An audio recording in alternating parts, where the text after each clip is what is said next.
Hi hello அனைவருக்கும் வணக்கம். நேற்றுக்கு நம்ம ஒரு நல்ல ஒரு பேங்க் ஸ்டாக்கை எப்படி ஐடென்டிஃபை பண்ணுறது அப்படின்னு சில ரேஷியோஸ் கொடுத்தோம். இன்னைக்கு அதோட தொடர்ச்சி இன்னைக்கு நம்ம பார்க்கலாம்.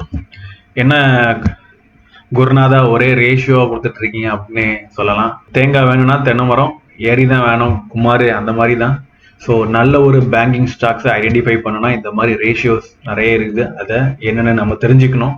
அந்த ரேஷியோஸ் என்னன்னு தெரிஞ்சுக்கிட்டா மட்டும்தான் நம்ம ஒரு நல்ல வளர்ச்சி உள்ள பேங்க்ஸ் வந்து பிக் பண்ணலாம். இல்லை ஹெச்டிஎஃப்சி பேங்க்ஸ், கோட்டக் பேங்க் அந்த மாதிரி பெரிய பேங்க்ல போய் முதலீடு பண்ணிட்டு ஒரு 6 வருஷம் 7 வருஷம் இல்லை 10 வருஷம் காத்திருக்கணும். நீங்க வந்து ஒரு குறுகிய காலத்துல வந்து நல்ல ஒரு ரிட்டர்ன் எடுக்கணும் அப்படின்னா அண்டர் வேல்யூடா இருக்கிற ஒரு நல்ல வளர்ச்சியான ஸ்டாக்ஸை பிக் பண்ணணும்னா இந்த ரேஷியோலாம் தெரிஞ்சுக்கிட்டே ஆகணும். ஸோ நேற்று நம்ம பார்த்துக்கிட்ட ரேஷியோ என்ன? Price to book ratio, PE ratio, அதுக்கப்புறம் பார்த்தீங்கன்னா net interest margin ratio and car addictive ratio, இந்த மாதிரி ரேஷியோஸ் பார்த்தோம். ஸோ இன்னைக்கு நம்ம பார்க்க போகிறது இந்த அசட் குவாலிட்டி. ஸோ அசட் குவாலிட்டின்றது ரொம்பவே ஒரு முக்கியமான இது. ஸோ பேங்க் வந்து குறிப்பாக லெண்ட் பண்ணுறாங்க. அவங்க யாருக்கு லெண்ட் பண்ணுறாங்க, எந்த ஆளுக்கு லெண்ட் பண்ணுறாங்க, கார்பரேட் லெண்ட் பண்ணுறாங்களா இல்லை ரீட்டைலுக்கு லெண்ட் பண்ணுறாங்களா, இல்லை அவங்களுடைய டைவர்சிஃபிகேஷன் வந்து இருக்குதா இல்லையா, அதை பொறுத்து வந்து பேங்கோடைய அசட் குவாலிட்டி மாறும். ஸோ குறிப்பாக இங்கே பார்த்தீங்கன்னா ஒரு 2 பேங்க் இருக்குது. ஒரு பேங்க் பார்த்தீங்கன்னா housing loan, car loan, farm loans, one businessman, அந்த மாதிரி பிரிச்சு லெண்ட் பண்ணியிருக்காங்க. இன்னொரு பக்கம் பார்த்தீங்கன்னா ஒரே ஆளுக்கு லெண்ட் பண்ணிக்கிறாங்க. ஸோ இந்த ஆள் டிஃபால்ட் பண்ணா அவங்களுடைய பேட் லோன் வந்து ரொம்பவே ஹை ஆயிரும். இன்னொன்று இந்த ஒரே ஆளுக்கு பண்ணியிருக்கும் போது அந்த பேங்கே திவாலார வாய்ப்புகள் ஜாஸ்தி. ஸோ இதுதான் அசட் குவாலிட்டி. ஸோ அசட் குவாலிட்டின்னு சொல்றது diversification and bad loan or non performing assets. அதை எப்படி குறைக்கிறாங்க? இந்த அசட் குவாலிட்டியை 3 ரேஷியோ வச்சு கண்ட்ரோல் பண்ணலாம். GNPA, என்என்பிஏ and PCR. ஜிஎன்பிஏ அப்படின்னு பார்த்தீங்கன்னா gross non performing asset. So இந்த கிராஸ் நான் பெர்ஃபார்மிங் அசட் அதாவது amount of money that borrower failed to pay. So ஒரு கடனை ஒருத்தர் வாங்கிட்டு பே பண்ணாம எவ்வளவு ஃபெயில் பண்ணாது. இந்த ஜிஎன்பி ரேஷியோ எப்படி கண்டுபிடிக்கிறதுனா GNPA divided by gross total loan, இந்த வச்சு இது பண்ணலாம். So higher the GNP ratio இருந்துச்சுன்னா அந்த பேங்க் வந்து ஹையர் பேட் லோன் வச்சிருக்காங்கன்னு அர்த்தம். அதுக்கு அடுத்தபடியாக பார்த்தீங்கன்னா நெட் என்பிஏ. இந்த நெட் என்பிஏ பார்த்தீங்கன்னா பேங்க்ஸ் ஆன்டிசிபேட், அதாவது பேங்க் எதிர்பார்த்துருக்குறாங்க இன்னும் சில பேட் லோன்ஸ் வரலாம் அப்படின்னா அந்த நெட் என்பிஏ ஈக்குவல்ட்டுன்னு பார்த்தீங்கன்னா ஜிஎன்பிஏ மைனஸ் ப்ரொவிஷன். எதிர்பார்க்குறாங்க இந்த லோன்லாம் வந்து இந்த ஜிஎன்பின்னா வந்து தள்ளி போறது, நெட் என்பிஏனா இது வரவே செய்யாது அப்படின்னு முடிவு பண்றதுதான் சிம்பிளா சொன்னீங்கன்னா. அதுக்கு அடுத்தபடியா பாத்தீங்கன்னா பிசிஆர் ரேஷியோ. இந்த பிசிஆர் ரேஷியோ பாத்தீங்கன்னா ஒரு முக்கியமானது. பேங்க் வந்து எப்பவுமே அவங்க கையில கொஞ்சம் பணம் வச்சுக்கணும். இது வந்து எதற்காகனா இந்த என்பிஏ வந்து இன்க்ரீஸ் ஆகும் போது ஃபாஸ்டா சம் எக்கனாமிக் டைம்ஸ்ல பேட் டைம்ஸ்ல வந்து ஒரு நிறைய பேட் லோன்ஸ் வருவாங்க. இதை வந்து ரிகவர் பண்றதுக்கு தான் இந்த பிசிஆர் ரேஷியோ. ஸோ ஹையர் த பிசிஆர் ரேஷியோ இருந்தாங்கன்னா ஹையர் த என்பிஏ வந்து அவங்க கட்டுப்படுத்தலாம். அதுக்கு அடுத்தபடியா பாத்தீங்கன்னா டெபாசிட். ஸோ பேங்க் வந்து லெண்ட் கொடுக்கணும்னா டெபாசிட் வேணும். இந்த டெபாசிட் இல்லைன்னா அவங்களுடைய வளர்ச்சி இருக்காது. ஸோ பேங்க் டெபாசிட் வந்து ரொம்ப முக்கியம். இந்த டெபாசிட்டை எப்படி இது ஐடென்டிஃபை பண்ணலாம்னா அவங்க வந்து காசா ரேஷியோ அப்படின்னு ஒன்று மெயின்டைன் பண்றாங்க. இந்த காசா ரேஷியோ அப்படின்னு கிளியரா பாத்தீங்கன்னா நீங்க அதிகமா மீடியால கூட பாத்துக்கலாம். CASA ratio cheapest source of fund for the banks. அதாவது குறைந்த வட்டியில பேங்குக்கு எந்த இன்வெஸ்டர் கொடுக்குறாங்க, அதாவது கரண்ட் சேவிங்ஸ் இல்லை உங்க சேவிங்ஸ் அக்கௌண்ட்ல இருக்கிற மணிக்கு பாத்தீங்கன்னா இன்ட்ரெஸ்ட் ரேட் ரொம்பவே கம்மி. அதாவது 3% ஆர் 2%, மேக்ஸிமம் பாத்தீங்கன்னா ஒரு 4% இருக்கலாம். அதுவே நீங்க பாத்தீங்கன்னா எஃப்டியில பாத்தீங்கன்னா அதோட இன்ட்ரெஸ்ட் ரேட் வந்து அதிகமா இருக்கும். அதுக்கு அடுத்தபடியா பாத்தீங்கன்னா டிபெஞ்சர்ஸ், பாண்ட்ஸ், இல்ல கவர்மெண்ட் பாண்ட்ஸ், இல்ல வெளிநாடு முதலீடுகளை இருந்து பண்றவங்களுக்கு அந்த காஸ்ட் ஆஃப் பாரோவிங் வந்து அதிகமா இருக்கும். ஸோ அவங்க வந்து எவ்வளவு சீப்பான காஸ்ட் ஆஃப் ஃபண்ட் எடுக்கிறாங்களோ அவங்களுக்கு அந்த அளவு காசா ரேஷியோ அதிகமா இருக்கும். ஸோ காசா ரேஷியோன்னா சீப்பஸ்ட் சோர்ஸ் ஆஃப் ஃபண்ட், அவ்வளவுதான். அதாவது சீப்பா யார்கிட்டயா இருந்து வாங்கி அதிக அளவு நம்மகிட்ட வட்டிக்கு விடுறாங்க, அதுதான் இந்த காசா ரேஷியோ. அதுக்கு அடுத்தபடியே பாத்தீங்கன்னா அட்வான்சஸ். இந்த அட்வான்சஸ் பாத்தீங்கன்னா பேங்க் வந்து எவ்வளவு டெபாசிட் வாங்குறாங்களோ அதே மாதிரி இந்த அட்வான்சஸ் முக்கியம். அதாவது ஒரு கால் வந்து டெபாசிட், அடுத்த கால் பாத்தீங்கன்னா அந்த அட்வான்சஸ். அவங்க வந்து காசை வாங்கி பேங்க்ல வச்சுட்டே இருக்க முடியாது. அவங்க வந்து யார்கிட்டயாவது லெண்ட் பண்ணும் அப்படின்னா அவங்களுடைய பேங்க் வந்து குரோத் இருக்கும். ஸோ அதுக்கு தான் இந்த அட்வான்சஸ். இந்த அட்வான்சஸ் பாத்தீங்க. அதுக்கு அடுத்தபடியா பாத்தீங்கன்னா லிக்விடிட்டி. ஸோ பேங்க் வந்து எப்பவுமே ஒரு லிக்விடிட்டி மெயின்டைன் பண்ணலாம். இதுக்கு காரணம் என்னன்னா, டெபாசிட் ஒரு எமர்ஜென்சியா இருக்கிறாங்க. ஸோ உங்க சேவிங்ஸ் அக்கௌண்ட்ல நீங்க வைக்கிற காசு உங்களுக்கு எப்போ தேவையா இருக்கிறோ அப்போது கிடைக்கணும். ஸோ அதுதான் இந்த லிக்விடிட்டி. ஸோ இந்த லிக்விடிட்டியை மெயின்டைன் பண்ணுறதுக்கு 2 ரேஷியோ வச்சுக்கிறாங்க, சிஆர்ஆர், அதுக்கப்புறம் அடுத்த ரேஷியோ பார்த்தீங்கன்னா எஸ்எல்ஆர். இந்த காஸ் ரிசர்வ் ரேஷியோ பார்த்தீங்கன்னா மினிமம் 4.5% ஆஃப் டெபாசிட்ல அவங்க மெயின்டைன் பண்ணணும்.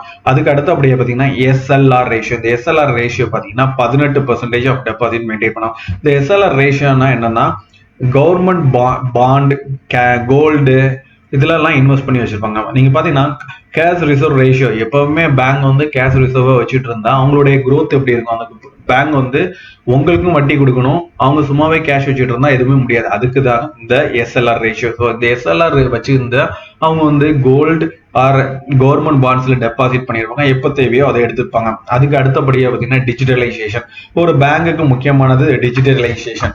இந்த டிஜிட்டலைசேஷன் வந்து ரொம்பவே முக்கியம். இல்லைன்னா எஸ்பிஐ மாதிரி உள்ள பெரிய பேங்க்ஸ்ல பார்த்தீங்கன்னா நீங்க ஒரு பெரிய லைன்ல 1 or 2 hour நிக்கணும்.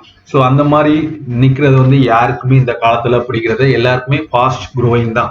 ஸோ இந்த ஃபாஸ்ட் மூவிங் பீரியட்ல வந்து டிஜிட்டலைசேஷன் ரொம்ப முக்கியம். ஈவன் நீங்க எஃப்டி ஓப்பனிங் கூட உங்களுடைய டிஜிட்டலைசேஷன் பண்ணிக்கலாம். ஸோ டிஜிட்டலைசேஷன் ரொம்பவும் இம்பார்ட்டன்ட். ஸோ ஃபைனலா தியரி ப்ராக்டிஸ். இவ்வளோ நேரம் நம்ம தியரட்டிக்கலாக பேசிக்கிட்டு இருக்கோம். Net interest margin, net interest income, car, PCR, advances, deposited, asset quality, இந்த மாதிரி பேசிக்கிட்டே இருக்கிறோம். அப்படின்னா என்ன அப்படின்னு நம்ம தியரட்டிக்கலாக படிச்சுக்கிட்டா மட்டும் போதாது, ஒரு 2-3 ஃபைனான்சியல் ஸ்டேட்மெண்ட் எடுத்து பார்த்தா மட்டும்தான் நமக்கு கிளியரா தெரியும். அதுக்காக கீழே சில பேங்க்ஸோட டீடைல்ஸ் கொடுத்துருக்கேன். இங்க பாத்தீங்கன்னா உங்களுக்கு ஃபெடரல் பேங்கோட ரீசன்ட் குவார்டரோட ஃபைனான்சியல் ரிப்போர்ட் கொடுத்துருக்கேன். So Q4 24 and Q1 25, Q1 24 இதோட கம்பாரிசன்ஸ் இருக்கு. பாத்தீங்கன்னா நெட் இன்ட்ரெஸ்ட் இன்கம் குவார்டர் பாத்தீங்கன்னா 4.4% இன்க்ரீஸ் பண்ணிருக்காங்க. அண்ட் இயர் ஆன் இயர் பாத்தீங்கன்னா 19.5%. ஸோ இதுல பாஸ் ஆயிட்டாங்க. Healthy business growth aided NII, net interest income நல்லா இருக்குது. அண்ட் நெட் இன்ட்ரெஸ்ட் மார்ஜின் பாத்தீங்கன்னா இயர் ஆன் இயர் 4 பைசா விழுந்திருக்கு. அண்ட் குவார்டர் பாத்தீங்கன்னா 5 பைசா. இதற்கு காரணம் பாத்தீங்கன்னா காஸ்ட் ஆஃப் பாரோயிங் வந்து அதிகமா இருக்காது தான் நெட் இன்ட்ரெஸ்ட் மார்ஜின் ஆகும். அதிகமான அமௌண்ட்டுக்கு லோன் எடுக்கிறாங்க, அவங்க கொடுக்குற இன்ட்ரெஸ்ட் ரேட்டும் ஹையா இருக்குது. இதுதான் இதற்கு காரணம். ஸோ நெட் இன்ட்ரெஸ்ட் மார்ஜின் வந்து எப்பவுமே இந்த எக்கனாமிக் சைக்கிள் ஹையரா இருக்கும்போது குறையும். அதர் இன்கம் பாத்தீங்கன்னா 21.44% குவார்டர் இன்க்ரீஸ். இந்த அதர் ஆன் இன்கம் வந்து நம்ம பார்த்த இன்சூரன்ஸ், சேல்ஸ், பெனால்டிஸ், இந்த மாதிரி உள்ள ஃபீஸஸ். அண்ட் நெட் இன்கம் பாத்தீங்கன்னா 8.8 க்ரோ ஆயிடுச்சு. ஸ்டாஃப் காஸ்ட், ஓகே, ஸ்டாஃப் காஸ்ட்னா எம்ப்ளாயிஸோட காஸ்ட் குவார்டர் பாத்தீங்கன்னா 16.8% குறைஞ்சிருக்கு. ஸோ இது ஒரு நல்ல இதுதான். அதுக்கு அடுத்தபடிங்கன்னா பிபிபி, இதுதான் ப்ரொவிஷனல். இந்த ப்ரொவிஷனல் வந்து எப்பவுமே வந்து மினிமமா இருக்கணும், அது நல்லது.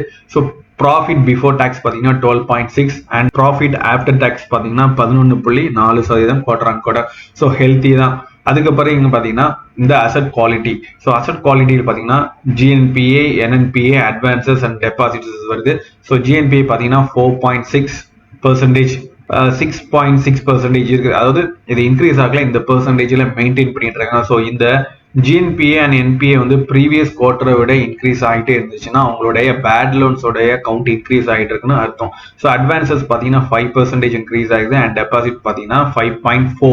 ஸோ இவங்களுடைய டெபாசிட் வந்து அட்வான்சஸோட ஹை ஆகுது. அதனால இவங்க காசா ரேஷியோ மெயின்டைன் பண்ணியிருக்காங்க. ஸோ எப்பவுமே டெபாசிட் வந்து கொஞ்சமாவது அட்வான்ஸோட ஹையா இருக்கணும். அதுதான் ஒரு நல்ல பேங்குக்கு அடையாளம். அதுக்கு அடுத்தபடியாக பார்த்தீங்கன்னா நம்ம கோட்டக் பேங்கை, இந்த கோட்டக் பேங்கோட அனலைஸ் பார்த்தீங்கன்னா நெட் இன்ட்ரெஸ்ட் இன்கம் பார்த்தீங்கன்னா குவார்டர் 1% குறைஞ்சிருக்கு. ஸோ நெட் இன்ட்ரெஸ்ட் மார்ஜினும் டவுன் ஆயிடுச்சு. ஸோ இவங்களுடைய காஸ்ட் ஆஃப் பாரோவிங் வந்து ரொம்ப ஹை. காஸ்ட் ஆஃப் லெண்டிங் வந்து இன்ட்ரெஸ்ட் ரேட் இவங்க வந்து கூட்ட முடியல. ஸோ அதுக்கு அடுத்தபடியாக பார்த்தீங்கன்னா பிபிபி, அதாவது ப்ரொவிஷனல். இந்த ப்ரொவிஷனில் வந்து பெரிய பேங்க்ஸ்லாம் வந்து எப்பவுமே ப்ரொவிஷனல் ஹையாக வச்சிருப்பாங்க. ஸோ இதனால இவங்களுடைய க்ரோத் வந்து கொஞ்சம் ஸ்லோவாக தான் இருக்கும். அதனால அது மென்ஷன் பண்ணிக்கிறாங்க. அண்ட் நெக்ஸ்ட் பார்த்தீங்கன்னா GNPA அண்ட் கீ மெட்ரிக்ஸ் பார்த்தீங்கன்னா 18.5, 32.9. ஸோ 32.9 வந்து NPA. ஸோ பேட் லோன்ஸோட குவாலிட்டி பார்த்தீங்கன்னா ரொம்பவே ஹையாக இன்க்ரீஸ் ஆகிருக்கு. ஸோ பேட் லோன்ஸ் ரொம்பவே இன்க்ரீஸ் ஆகிருக்கு. அதுக்கு அடுத்தபடியாக பார்த்தீங்கன்னா அட்வான்சஸ் பார்த்தீங்கன்னா 3.7. ஸோ இன்க்ரீஸ் ஆகிடுது. அண்ட் டெபாசிட் பார்த்தீங்கன்னா -0.3. ஸோ இவங்களுடைய டெபாசிட் க்ரோவே ஆகலை, ஆனால் அட்வான்சஸ் க்ரோ ஆகிட்டு. அப்போ இவங்களுடைய காஸ்ட் ஆஃப் ரேஷியோ, அதாவது இந்த மாதிரி லிக்விடிட்டியை இவங்க மெயின்டைன் பண்றது ரொம்பவே கஷ்டம். நான் இதுவரை டிஸ்கஸ் பண்ண கீ ஃபேக்டர்ஸ் வச்சு நீங்களே ஐடென்டிஃபை பண்ணிக்கலாம் எந்த bank federal bank and Kotak பேங்கை கம்பேர் பண்ணும்போது உங்களுக்கே தெரிஞ்சிருக்கும். ஸோ இதுல இன்னொரு வித்தியாசம் இருக்குன்னா, கோட்டாக் பேங்க் பாத்தீங்கன்னா ஒரு large cap bank and federal bank பாத்தீங்கன்னா ஒரு ஸ்மால் ஒரு மிட் கேப் பேங்க். ஸோ எந்த பேங்கோட growth ஹையா இருக்குது அப்படின்னு நீங்களே அனலைஸ் பண்ணிப்பீங்க. ஸோ நீங்க இதே மாதிரி இன்னும் பல டேட்டாஸை எடுத்து அனலைஸ் பண்ணி ஃபைனலா உங்களுடைய கமெண்ட்ஸ் அண்ட் ஃபீட்பேக்ஸை நம்மளுடைய சேனல்ல கொடுங்க. ஸோ இன்னும் குவாலிட்டியான கண்டென்ட்டை உங்களுக்கு கொண்டு வர்றோம். அண்ட் ஃபைனலி தேங்காய் வேணும்னா தென்னை மரம் ஏறி தான் ஆகணும் குமார். தேங்க்யூ ஃபார் வாட்சிங். Please subscribe and encourage.